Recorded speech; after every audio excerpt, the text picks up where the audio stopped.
totoo lang mga boss, ang laban nila Mario Barrios at saka Manny Pacquiao, ang lahat ay napaka-exciting na mga boss para sa kanilang laban mga boss. Lalo na kay Manny Pacquiao dahil bodies itong napakante at hindi lumalaban sa luna.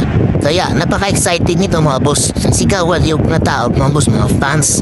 Grabe ang sigawan mga boss. Tingnan natin to mga boss. Panalo na sana si Manny Pacquiao. Daming score. Lamang si sa scorean mga boss. Pero mukhang naluto yung laban mga boss kasi na-draw pa yung laban. Panalo na sana si Manny Pacquiao na na-draw pa. Sayang mga boss. Siguro mga boss na kita ng mga judges hindi imposible yung walang knockout na nangyari mga boss. Kaya yun, ginawa na lang nila is i-draw na lang nila mga boss para kasi champion naman si Mario Barrios. Kaya yun, draw ang laban mga boss. Hindi naman masyadong impresibo yung lamang lang sa scorean si Manny Pacquiao. At saka parang patanda na din siya. Kaya yun, na-draw yung desisyon ng mga judges, draw na lang para may chance pa si Mario Barrios kasi bata pa siya mga boss. So tingnan natin mga boss.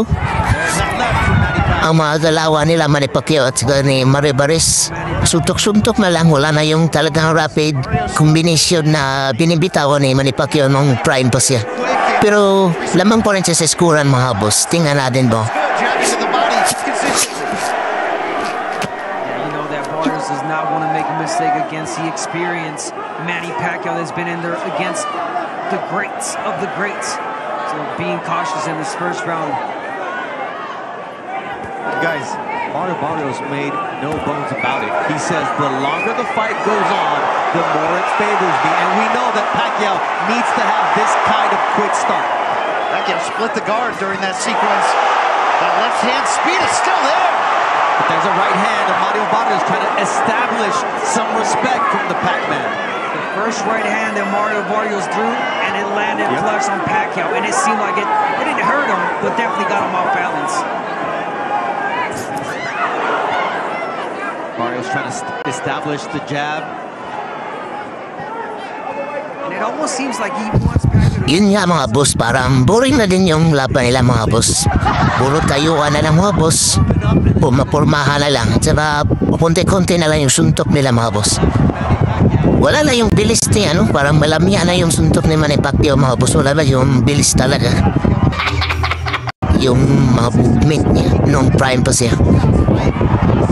Pero natatay-score pa rin siya. At saka si Barrios hindi din matapi ng todo. Pasundok-suntok lang din si Barrios. So yun mga boss.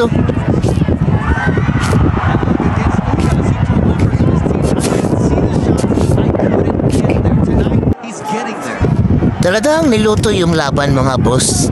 Talagang pira-pira lang mga boss kasi sikat naman si Manny Pacquiao at saka si Mario Barrios batang-bata pa.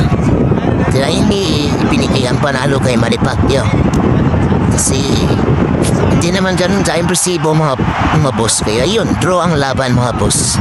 Pero solid pa rin ang laban mga boss kasi nandiyan ang isang living legend, the one and only Manny Pacquiao.